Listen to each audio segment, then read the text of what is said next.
This is Wickett on Wisconsin. My name's Mike Wickett. After 10 years in Milwaukee talking sports, I took a bit of a break, but now I'm back and here to talk about the Packers, the Bucks, the Brewers, and more with you. And now inside the Koss Headphone Studios, this is Wickett on Wisconsin with me, Mike Wickett. All right, now it is time to switch some gears from the Bucks in the postseason over to the Green Bay Packers at training camp as people are still on pins and needles to see if this season will start, will continue, and will actually finish amongst the COVID-19 pandemic. And it seems as if there are a lot of things that are under a shroud of secrecy. And joining me right now from an undisclosed location, because the Packers media mafia has a few extra regulations this year because of this ridiculous COVID-19 pandemic. You can read him in the Milwaukee Journal Sentinel, jsonline.com. He's Jim Owzcarski.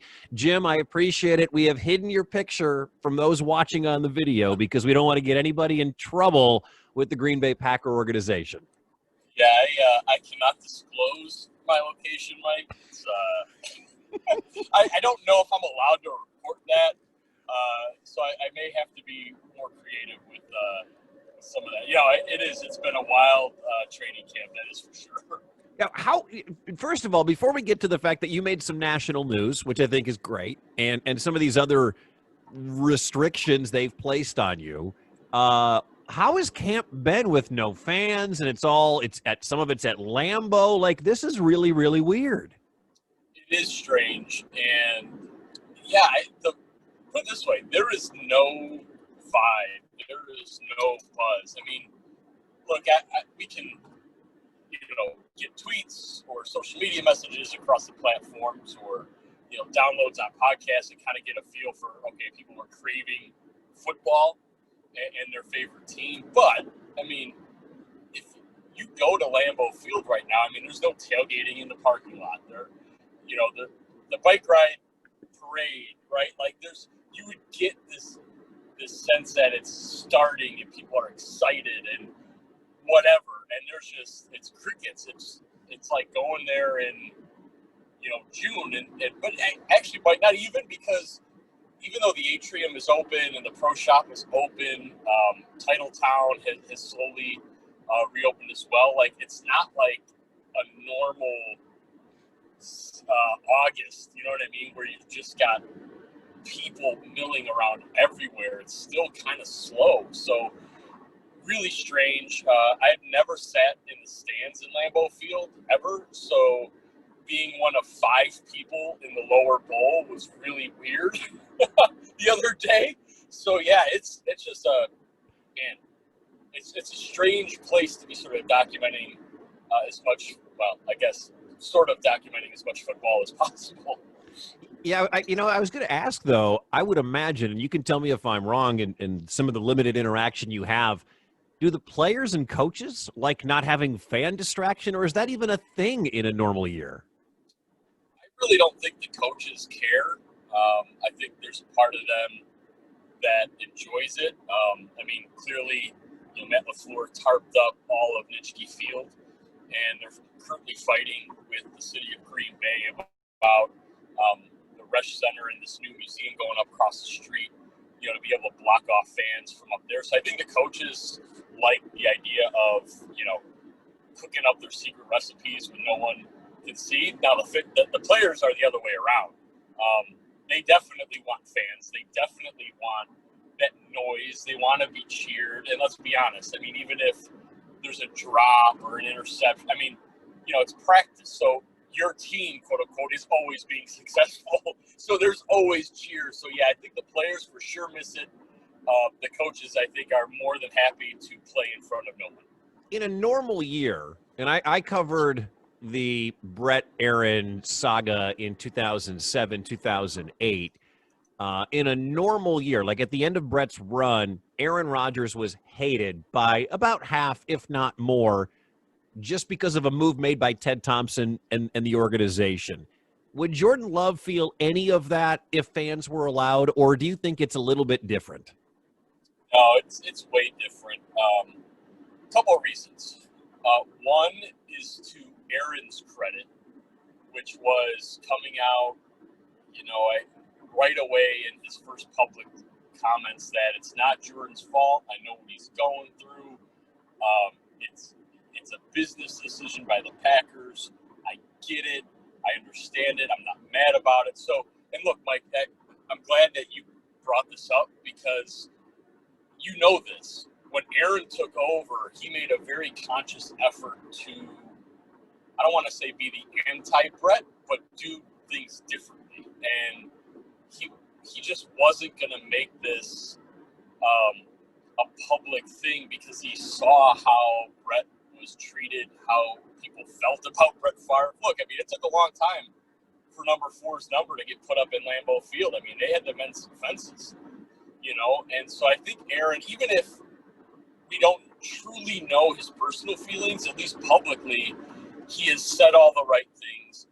He's doing the right things, so the TV cameras could say, hey, Aaron Rodgers is teaching the rookie how to do stuff. So he did a good job there, kind of managing that public message and the public viewing. But also, look, Mike, and you know this, it's not like Aaron is universally beloved among Packers fans. That never really happened to the point like it did with Brett Favre. So there's still like that little bit of Packerdom that's like, we're ready for George Love. So, you know what I mean? It's a weird thing to say when we talk about this on like a national level with people not from here. It's the most absurd thing to hear, but it's true. So, no, I think,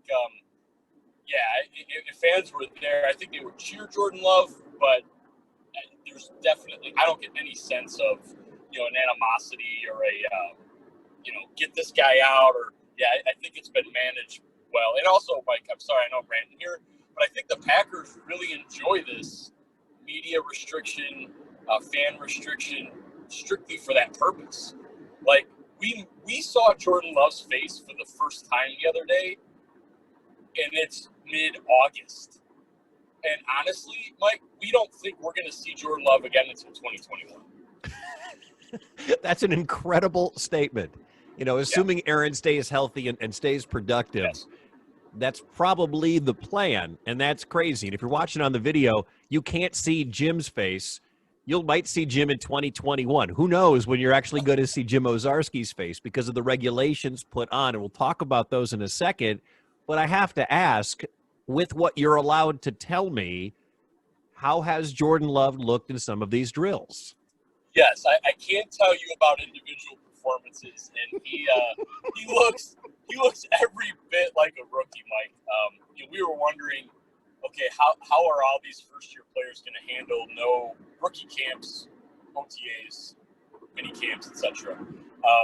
While Josiah DeGuara, A.J. Dillon have kind of hit the ground running, Jordan Love is missing all of that. I mean,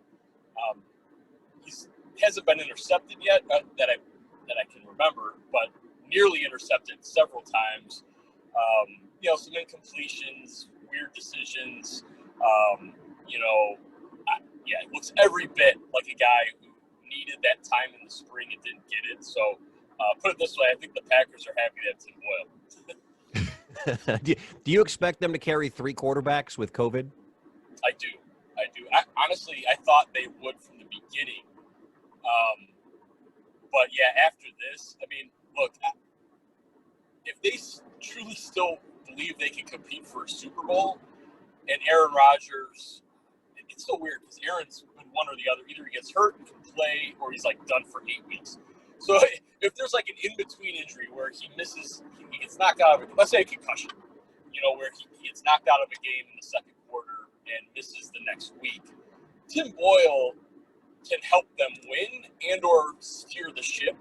Whereas I think if they were to throw Jordan Love in there, Mike, they lose. I at least what I see. I mean, he's not ready to handle that.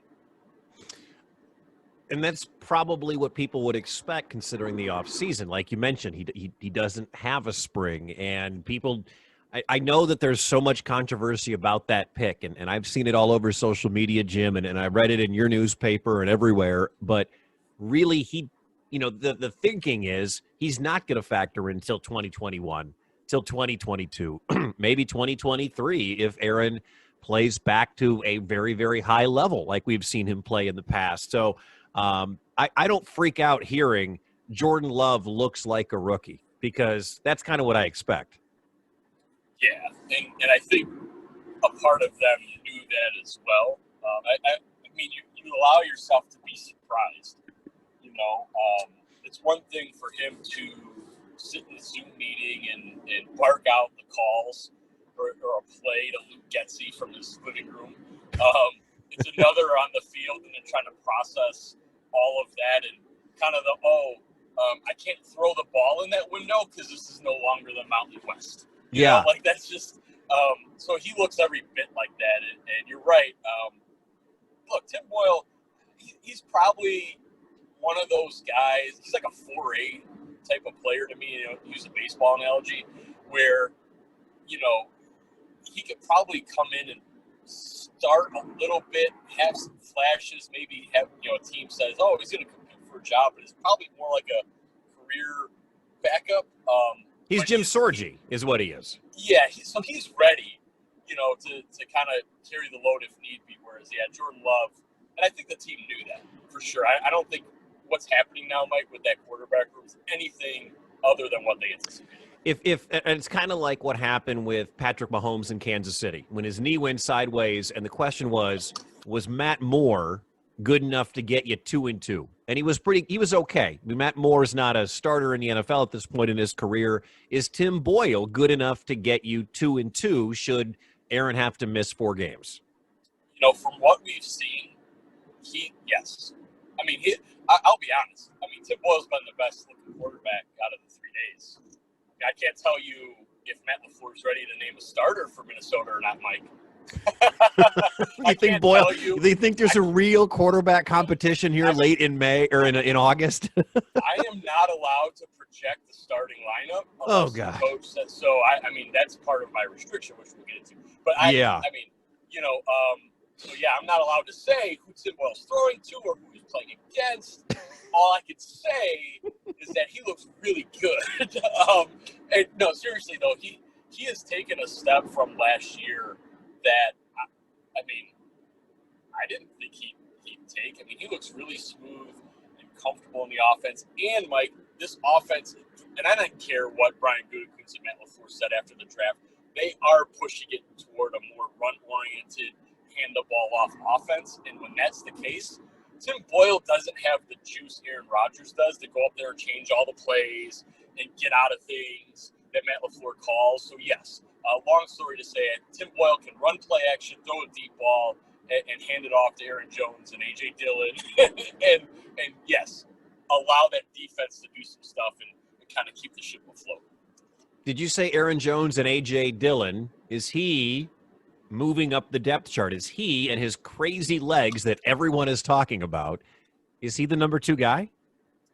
Well, I'm not allowed to say what I think about that, Mike, because if they listen to this podcast, someone from Packers security might black bag me. I don't know. Okay. That's why I'm hiding behind this whole thing. No, but what I can say is A.J. Dillon does look A.J. This is so absurd. A.J. Dillon does look good. I mean, I think running backs have proven in this last handful of years that they can come in and make an impact as a rookie. I don't know if he can supplant anyone in that when we've seen him pass protect, that hasn't looked great.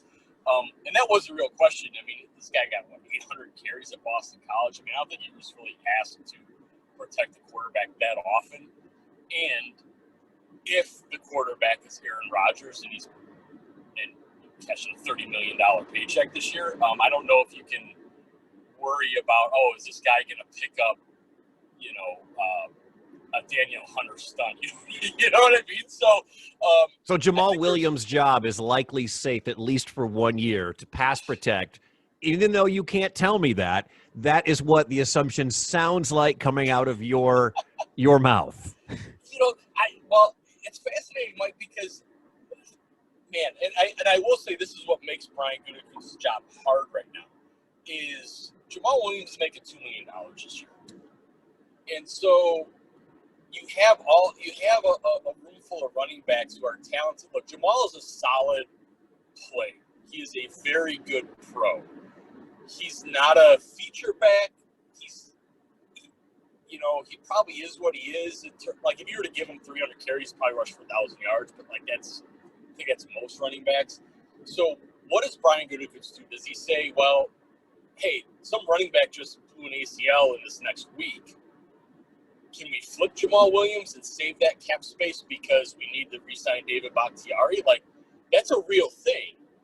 But if Dexter Williams and A.J. Dillon are left out there to protect Aaron Rodgers because Aaron Jones sprained an MCL again, that might not be a good thing. So, now I will say that in these next couple of weeks with no games, that's the hard part, I think, for Brian Gutekunst to determine. Like, does Jamal Williams have to make the team because they know that? Or can they project off just no live contact and kind of mess up some other things, that they can maybe do in a couple $1 million? God, what a strange year. I never even thought about that. And I think every team is going through that, including the Packers, about, does a rookie supplant, a guy? Because that's what Jamal Williams is. He's a guy. He's not a star. He's a guy. He's a cog. He's part of the line. He's nothing special, but he's an important guy. And without seeing A.J. Dillon actually do it against NFL pass rushers, albeit second and third stringers, for other teams, you really have absolutely no clue what to do. And I think that probably falls in line with some other positions as well. I want to read the Pro Football Writers of America chapter statement that was released to Jim Owzcarski, who is joining us from an undisclosed location somewhere in the Green Bay vicinity. That was handed out to Jim and the rest of the media earlier this week. Breaking a long-standing tradition of the publicly owned Packers, Coach Matt LaFleur and GM Brian Gutekunst are prohibiting media at training camp from reporting who is getting reps with the first team, second team, third team, etc., and from making projections on the depth chart and personnel packages. Media in Green Bay has never revealed scheme, special packages, or strategy as part of a previously established ground rules in conjunction with the Pro Football Writers Association. So you guys are there. It's weird because you're in the stands on the practice field, and I would have loved that because I hated standing, especially for two-a-days. I hated standing when it was 100 degrees in Green Bay on a Wednesday. It was the worst. So the seats must be nice for you, but you are so limited in what you're allowed to actually report. Does this hold for social media and when you go to write? Yes. I'll be honest, though. Like, even though Brian Gutekunst came out and said that his scouts read every beat writer for every team that they scout, unless the NFL is somehow supporting local journalism by having subscriptions to all these places, like, hey, that would be awesome. Would be, I also don't believe that. Yes, it applies to both, but the way it feels is that it's more of a social media thing because that's just easier to pull. Like, not that we could show video of 11s or whatever. There's still an immediate element in videos and pictures that, you know what I mean? I think, a written story behind, the paywall at PackersNews.com, I really don't think, the Saints staff has a subscription to us to read that. You don't think Sean Payton's like, I got to follow Jim Owzcarski on Twitter and read his stuff and see what videos he's posting so I can know if Aaron is throwing to Alan Lazard or MVS? Right. Yeah, I don't think so. So I think that's probably a little too far. I do think it applies to social media, but technically, yes, it goes across all of our platforms. Well, you have made some national news, my friend, because there have been other members of the media, Tom Silverstein and some others from the Packers media mafia that have poked fun at this via Twitter. But you, my friend, in sportingnews.com, got this write-up. No other beat writer has had as much fun as the Journal Sentinel's Jim Owzcarski. He spent most of Wednesday and Thursday of this week coming up with creative tweets to poke fun at the new policy. I'd like you to, if you can, give me inside info to what this tweet means, please. Large men in green and gold clothing over protective plastic equipment are currently running at high speeds in a coordinated fashion. # Packers. Yes, I believe that one was a 11-on-11 drill. In one-on-one physical confrontations, Dexter Williams and A.J. Dillon had issues preventing their counterparts from completing their task of getting around them. Hashtag Packers. That was the one-on-one blocking linebackers pass pro drills that both of those young players had issues with. I actually like the fact that you used the word betwixt in this next one. Professional ball holder Corey Lindsley, known for transporting it betwixt his legs over a short distance to professional oblong ball thrower Aaron Rodgers, has done that successfully. No idea if they will do it in a regular season game for the hashtag Packers. Yes, I don't know. Despite the fact that Aaron Rodgers has won two most valuable players, and Corey Lindsley has never missed an NFL game, and they usually play those games together. I don't know if the head coach has made a determination that they will start for the team or start together for the team in Minnesota. So I can't tell you. You cannot project if Corey Lindsley and Aaron Rodgers, who have played umpteen games together, will start week one? Technically, no. I don't think so. Aaron Rodgers is gesturing to a group of men huddled around him, seemingly instructing them to move in a coordinated fashion after he indicates they should begin doing so. Hashtag Packers. Yes, this was an on-air quarterback receivers drill, I guess. So no defense, and yes, the quarterback was instructing them how to move. And finally, you were asked about the top kicker on the team, and you said, seeing as I don't know who Dan Wiederer is, you could tell me, but you responded with, seeing as you are potentially a foreign intelligence operative, I can't answer that, but I can say he is currently the only professional listed under that designation on the publicly accessible website owned and operated by his employer. Yes, Dan is a beat writer for the Chicago Bears. Good. Oh, man, that's a plant. That is a plant. That's an operative. You're right about that. Yeah, I mean, he works for the Tribune, so I don't know how the Packers view media. Frank Goodwin says that they read all the beat writers, so someone could be monitoring Dan's feed. And yes, Mason Crosby could be the Packers kicker. It feels that way as he's the only one allowed, listed as such on the website. But I mean, it's possible another person.